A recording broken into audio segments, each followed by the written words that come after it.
JS Jio point the complete solution for geography. अब तक हमने ओरिजिन ऑफ यूनिवर्स के संदर्भ में बिग बैंग थ्योरी को देखा था। एक बार हल्का सा रिकॉल करते हुए हम लोग आगे बढ़ते हैं।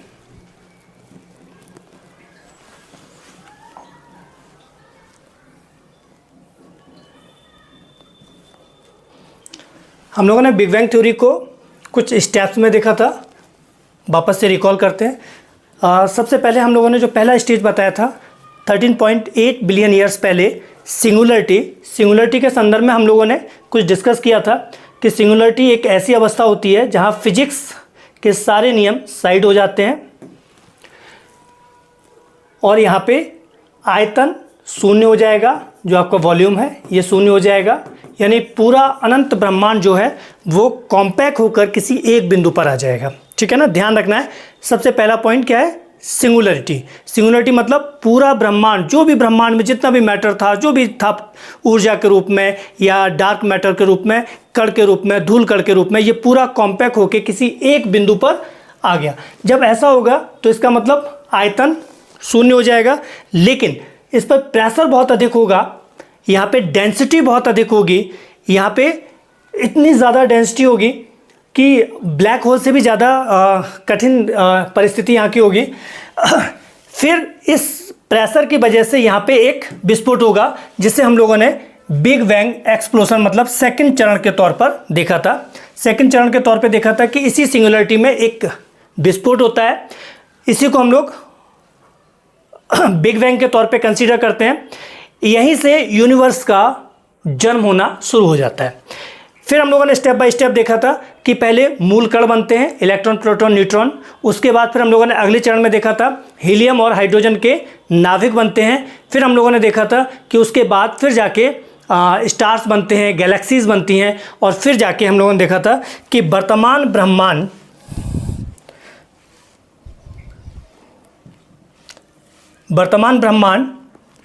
अस्तित्व में आता है। और फिर इस ब्रह्मांड के अगर फ्यूचर के संदर्भ में हम लोग देखें तो देख सकते हैं कि ये जब ये पूरी की पूरी ऊर्जा खत्म हो जाएगी और फिर वापस से ये संकुचित होना शुरू होगा, बिग क्रंच के रूप में ये ब्रह्मांड का अंत होगा। ठीक है, ये एक थिंकिंग है, एक चलिए, ये तो हम लोगों ने देखा था origin of universe big bang theory के हिसाब से। अब हम लोग इससे आगे बढ़ते हैं।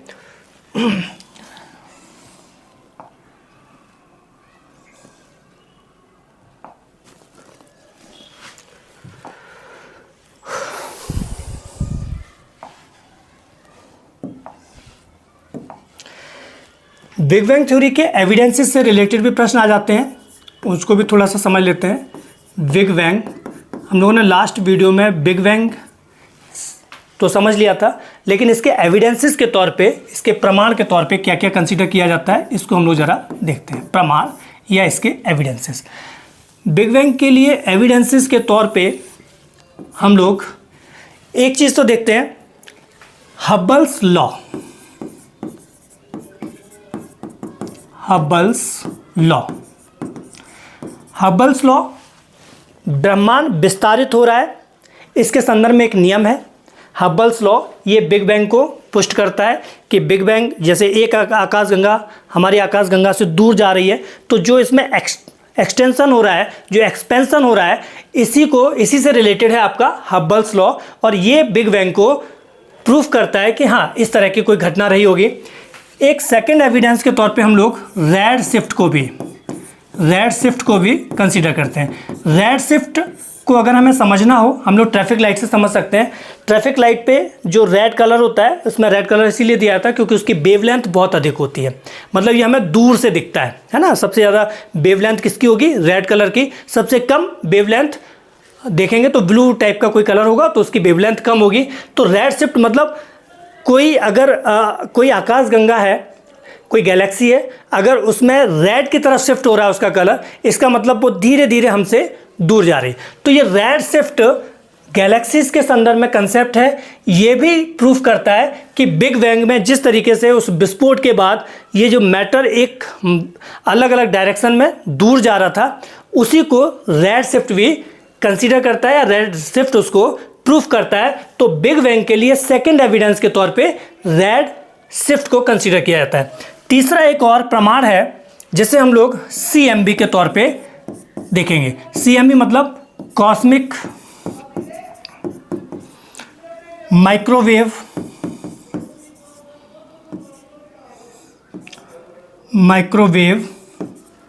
Background. Cosmic microwave background, cosmic microwave background 1965 में जब ये कंसेप्ट आ गया था तो उससे ये समझ आया कि बिग बैंग में जो ऊर्जा मुक्त हुई थी उसके बाद जो बची हुई ऊष्मा थी वो कॉस्मिक माइक्रोवेव बैकग्राउंड के रूप में विद्यमान थी। और आज भी ये है, मतलब अंतरिक्ष में आपको बहुत सारे माइक्रोवेव्स, कॉस्मिक माइक्रोवेव्स देखने को मिलती हैं और ये आज भी हैं। ये प्रूफ करता है कि बिग बैंग का जो कंसेप्ट है कि एक एक्सप्लोजन हुआ और वो एक्सप्लोजन धीरे धीरे एक्सटेंड कर रहा है और ब्रह्मांड में उपस्थित कॉस्मिक माइक्रोवेव बैकग्राउंड इस बिग बैंग को प्रूफ करती हैं। एक और हम लोग एविडेंस के तौर पे large scale structure, large scale structure, ब्रह्मांड का लार्ज स्केल स्ट्रक्चर भी बिग बैंग को प्रूफ करता है कि ब्रह्मांड किस तरीके से अनंत होता चला जा रहा है। ब्रह्मांड किस तरीके से, अगर हम लोग ब्रह्मांड की बात करेंगे, अभी हम लोग थोड़ा सा आगे देखेंगे कि इसमें लाखों अरबों खरबों गैलेक्सीज होती हैं। एक गैलेक्सी में 400 बिलियन से भी ज़्यादा तारे होते हैं, बहुत एक्सटेंडेड है।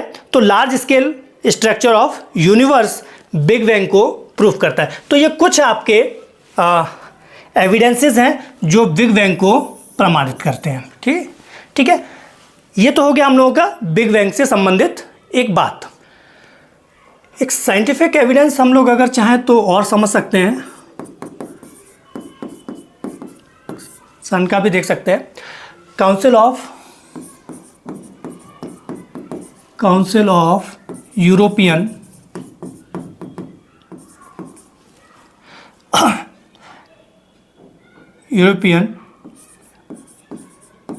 Research, council of European research या न्यूक्लियर रिसर्च कर सकते हैं, रिसर्च ऑन न्यूक्लियर, ठीक है ना। ये एक लैबोरेटरी है फ्रांस और स्विट्जरलैंड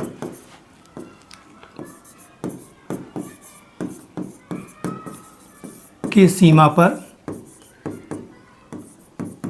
ठीक है ना, जेनेवा, ठीक है ना। यहाँ एक लैबोरेटरी है, सिंपल तौर पे अगर हम इसे समझें, एक लैबोरेटरी है, ये कुछ पार्टिकल्स पे रिसर्च करता है। इंडिया भी इसका एक मेंबर है।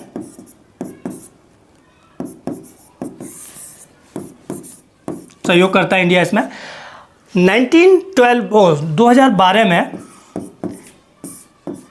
एक यहाँ पे रिसर्च हुआ था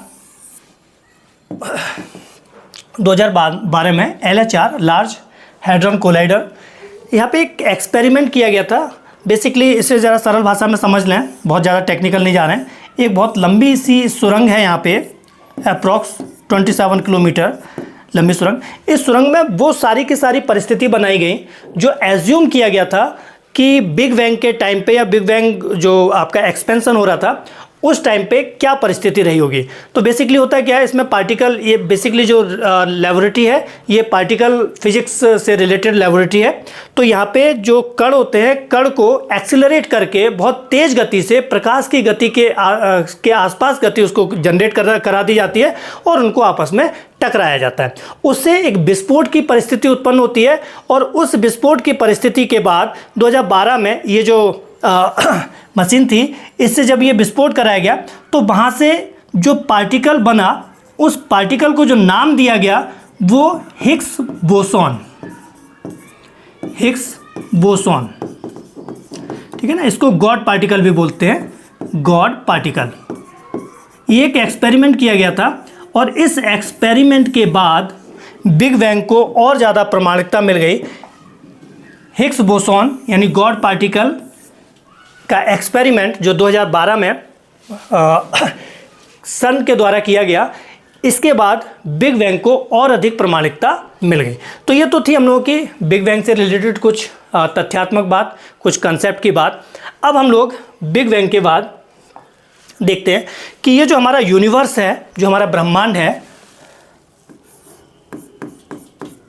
यूनिवर्स, ब्रह्मांड, इस यूनिवर्स, इस ब्रह्मांड में क्या है पहले हम लोग समझ लेते हैं, फिर एक एक करके हम लोग इनको समझेंगे। सबसे पहले हम लोग देखेंगे यूनिवर्स में गैलेक्सीज को। गैलेक्सी मीन्स आकाशगंगा,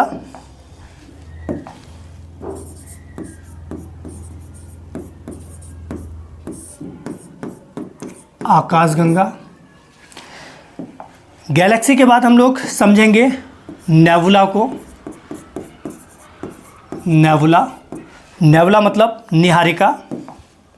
पहले हम लोग लिख लेते हैं क्या क्या है, फिर हम लोग एक एक को समझेंगे। निहारिका, फिर हम लोग समझेंगे स्टार्स मतलब तारे, स्टार्स, तारे। फिर हम लोग ग्रह,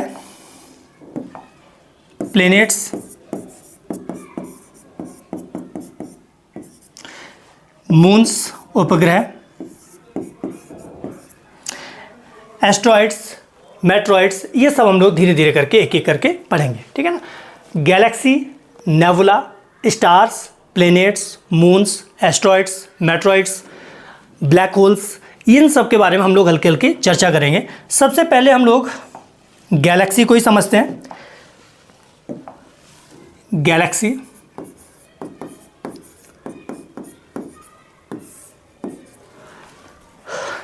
जैसे सपोज हम लोग किसी एरिया को हम लोग अगर जज करना चाहते हैं या समझना चाहते हैं, जैसे सपोज वर्ल्ड, दुनिया, पृथ्वी कई महाद्वीपों में बटी हुई है, फिर वो महाद्वीप कई देशों में बटे हुए हैं, वो देश अपने प्रशासनिक इकाइयों में बटे होंगे और वो प्रशासनिक इकाई अपने छोटी छोटी प्रशासनिक इकाइयों में बटे हैं। इसी तरह से अगर हम लोग पूरा समझना चाहें तो हम लोग ऐसे समझ सकते हैं कि अगर ये पूरा का पूरा ब्रह्मांड है, अनंत ब्रह्मांड, इस अनंत ब्रह्मांड में बहुत सारी हजारों, लाखों, करोड़ों, अरबों गैलेक्सीज,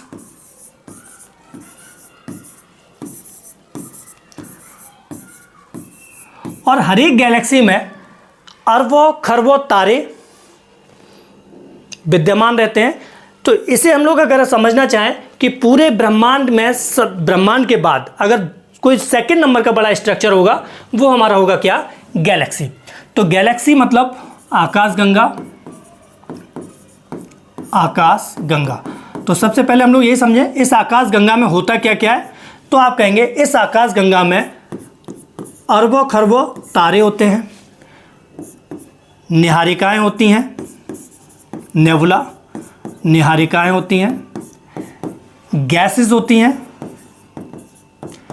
धूल कण होते हैं, डार्क मैटर, डार्क मैटर, ये सब एक गैलेक्सी में होता है। बहुत सारे तारे होते हैं, निहारिकाएं होती हैं, गैसेस होती हैं, धूल कण होते हैं और डार्क मैटर होता है। ध्यान रखने वाली बात यह है कि सबसे ज़्यादा मात्रा में अगर कोई गैसेस की आप बात करेंगे तो हाइड्रोजन और फिर हीलियम। अगर गैसेस की बात करते हैं तो सबसे ज़्यादा मात्रा में हाइड्रोजन, फिर उसके बाद कौन सा रहेगा? हीलियम रहेगा। ठीक है, तो गैलेक्सीज की जो संरचना है या गैलेक्सी में क्या क्या होता है, इसे हम लोगों ने देखा। स्टार्स मतलब तारे, निहारिकाएं होती हैं, इसमें गैसेस होती हैं, धूल कण होते हैं और इसके बाद क्या होता है? डार्क मैटर होता है। यानी ये सब का सब किसी एक पर्टिकुलर, हम लोगों ने किसकी बात करना है? ये किसी एक गैलेक्सी।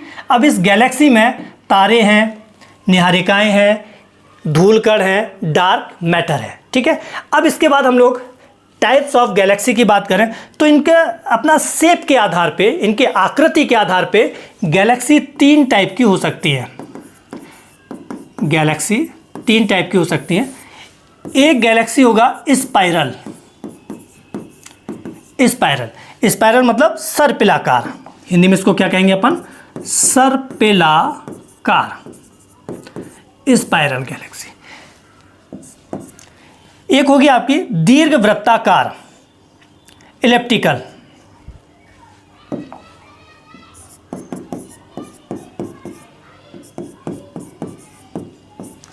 दीर्घवृत्ताकार, ठीक है, अंडे की तरह गोल, दीर्घवृत्ताकार आकृति के आधार पर बात हो रही है। फिर हम लोग बात करें एक तीसरा टाइप की, उसे अपन बोलते हैं इर्रेगुलर, अनियमित आकार की।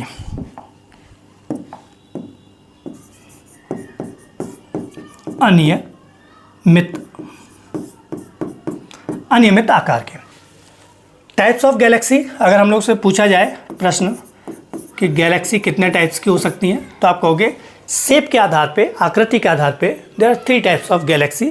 First one is the spiral, मतलब सर्पिलाकार। एग्जाम्पल के तौर पे अगर हम लोग उसको देखें, जो हमारी आकाशगंगा है, हमारी गैलेक्सी है मिल्की वे, वो इसी टाइप की है, मिल्की वे। दुग्ध मेखला, हिंदी में इसको अपन बोलते हैं दुग्ध मेखला, ठीक है ना। अगर इसको अंतरिक्ष में जब हम लोग टेलीस्कोप से देखते हैं तो ये कुछ वाइट टाइप के दूध जैसी दिखती है, इसलिए इसका नाम ही मिल्की वे रख दिया गया। तो एक टाइप होता है स्पाइरल, सर्पिलाकार, हमारी गैलेक्सी मिल्की वे का जो शेप है वो यही है। दूसरे टाइप की जो एक गैलेक्सी होगी वो होगी आपकी इलिप्टिकल, दीर्घवृत्ताकार। तीसरे टाइप की जो गैलेक्सी होगी वो होती है हमारी इनरेगुलर, अनियमित आकृति। अब हम लोग अपनी गैलेक्सी की बात करें, हमारी गैलेक्सी जिसमें हम लोग या हमारा सूर्य है वो है मिल्की वे। हमारी गैलेक्सी का क्या नाम है? मिल्की वे। हमारी गैलेक्सी, हमारी आकाशगंगा का नाम, हमारी आकाशगंगा। हमारी आकाशगंगा के संदर्भ में कुछ तथ्य हैं, यहाँ पे हम लोग देख लेते हैं। सबसे पहले हमारी आकाशगंगा का शेप कैसा है? अभी जैसे बताया आपको,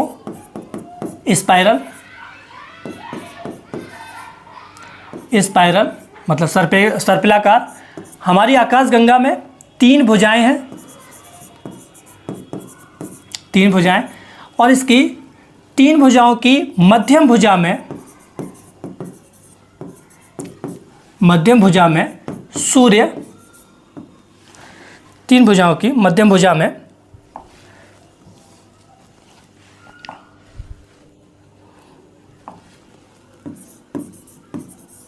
सूर्य विद्यमान है, यानी जो हमारा तारा है सूर्य वो मध्यम भुजा में विद्यमान है। एरियन इस मध्यम भुजा का नाम।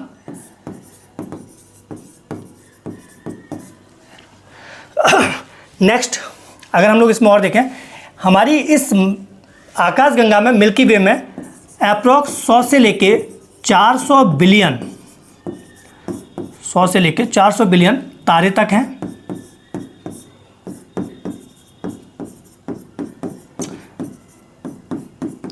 एक बार किसी आयोग ने सवाल पूछ लिया था, वहाँ पे जो विकल्प दिया था वो 100 बिलियन का दिया था। तो हम लोग उस पर जब क्वेश्चन सॉल्व करेंगे तब हम लोग देखेंगे कि विकल्प इसमें प्रश्न किस तरीके से पूछा जा सकता है। ये 100 से लेकर 400 बिलियन तक तारे हो सकते हैं हमारे।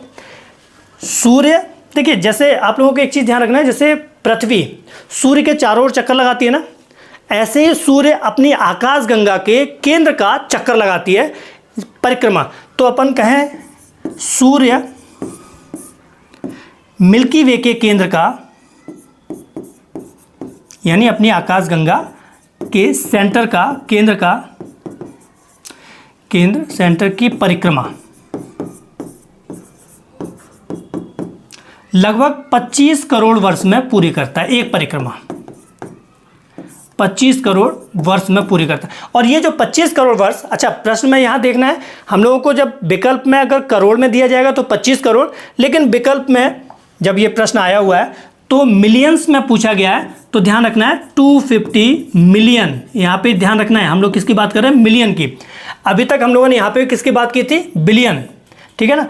जब हम लोगों ने बिग बैंग की बात कर रहे थे 13.8 बिलियन तारों की संख्या में बिलियन, और सूर्य जब परिक्रमा की हम लोग बात कर रहे हैं तो हम लोग किस में बात कर रहे हैं, मिलियन में, 250 मिलियंस ईयर्स या 25 करोड़ वर्ष, ठीक है ना। ये विकल्प के तौर पे आपको ध्यान रखना है। अपने केंद्र का, मिल्की वे अपनी केंद्र का ये 250 मिलियन वर्ष में या 25 करोड़ वर्ष में एक परिक्रमा पूरी करता है।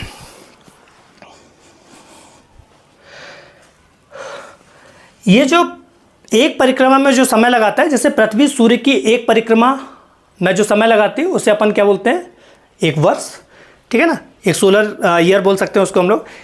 ये जो 25 करोड़ वर्ष है इससे हम लोग एक नाम देते हैं गैलेस्टियल ईयर।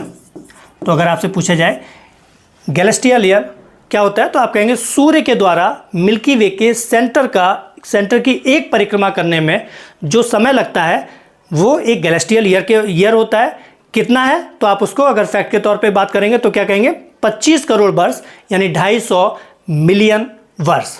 ये हमारी आकाशगंगा के संदर्भ में कुछ तथ्य हैं। Next,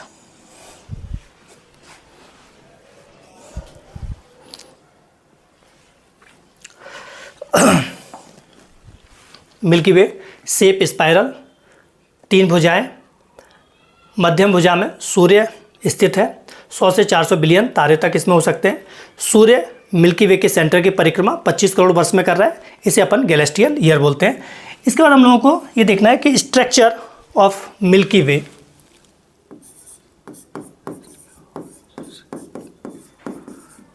structure of milky way, structure of milky way को हम लोग कुछ इस तरीके से समझना चाहें। जैसे पृथ्वी का जब इंटरनल स्ट्रक्चर हम लोग पढ़ेंगे तो हम लोग कहेंगे कि पृथ्वी के सबसे बाहरी लेयर जिसे क्रस्ट कहेंगे, मेंटल कोर, इस टाइप से हम लोग इसे गैलेक्सी को का अपना स्ट्रक्चर अगर समझने की कोशिश करें तो 3 लेयर्स में या 3 पार्ट में हम लोग इसको कंसीडर कर सकते हैं। मिल्की वे का जो स्ट्रक्चर है उसे हम लोग 3 पार्ट्स में कंसीडर कर सकते हैं। एक है गैलेक्टिक पार्ट, ठीक है ना, गैलेक्टिक। पहला पार्ट क्या है इसका, गैलेक्टिक, या इसको हम लोग अगर पूरा नाम लेना चाहें तो हम लोग कह सकते हैं गैलेक्टिक सेंटर। ये मिडिल पार्ट ऑफ मिल्की वे है, ठीक है ना। जो मध्यम उसे हम लोग स्पाइरल आर्म बोलते हैं, स्पाइरल आर्म। और जो सबसे बाहरी पार्ट है वो है आपका होलो। कुल मिला के अगर हम लोग ये बात करें, गैलेक्टिक सेंटर ये इसका केंद्रीय भाग है, यहाँ पे बड़ा सा ब्लैक होल। स्पाइरल आर्म ये मध्यम भुजा या मध्यम पार्ट है इसका, इसी में सूर्य और जितने नवीन तारे हैं ये सब इसमें है। और होलो इसका बाहरी पार्ट, इसमें पुराने तारे, ये प्रश्न थोड़ा सा पूछा जाएगा, हम लोग क्वेश्चन के फॉर्म में जब देखेंगे तब इसको वापस से रिकॉल करेंगे। यहाँ पे पुराने तारे, तो कुल मिला के ये है आपका स्ट्रक्चर ऑफ मिल्की वे। तो आज हम लोगों ने गैलेक्सी को देखा, हमारी गैलेक्सी को देखा हमने, मिल्की वे को देखा। मिल्की वे को मंदाकिनी भी बोल देते हैं हम लोग, ठीक है। उसमें सूर्य की कहाँ स्थिति है, गैलेक्टिक ईयर के बारे में हम लोगों ने चर्चा किया और स्ट्रक्चर ऑफ मिल्की वे को समझा। अब हम लोग नेक्स्ट सेशन में नेबुला और स्टार्स को समझेंगे, निहारिका और तारों का कैसे जन्म होगा, तारे कैसे अपना जीवन जिएंगे, तारों का भी कोई अंत होता है क्या, ये सब हम लोग समझेंगे नेक्स्ट क्लास में। तब तक के लिए धन्यवाद।